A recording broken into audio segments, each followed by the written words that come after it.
I have to say that as an ex-soldier, um, I was a member of the oldest profession in history because ever since the dawn of human society, there was a need for security.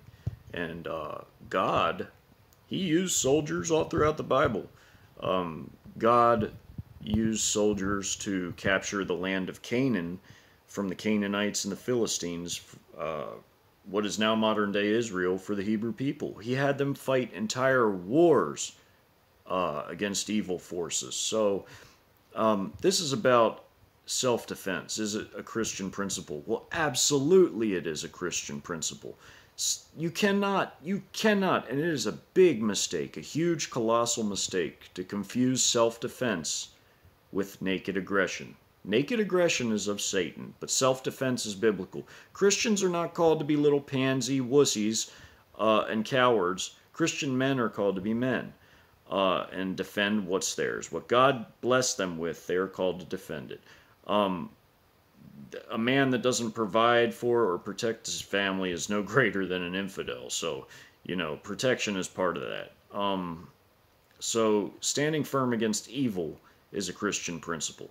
Yeshua Messiah, he drove the money changers out of a temple and beat their asses with a whip. He had righteous anger.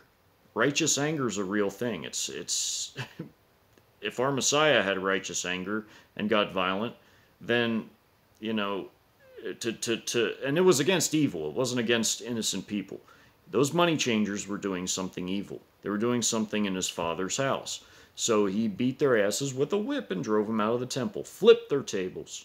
So the reason why he says to his disciples, if you don't have a sword, which is the modern day equivalent of a sword, is a firearm, obviously.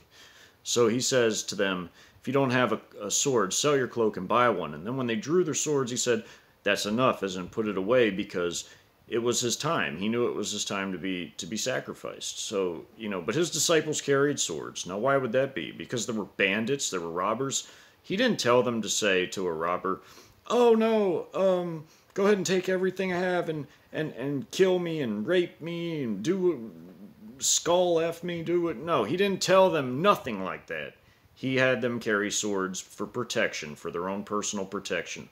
And unfortunately, all the disciples eventually met very violent ends. But you have to understand, at that time, there were bandits on the roads, there were robbers, there were people. They didn't have cameras, there was no way to record anything, there was no detectives. People took their chances out on those roads. So self-defense is a Christian principle. Now Shamgar, one of my favorite Bible stories, Shamgar and Samuel 2 Samuel 23:12.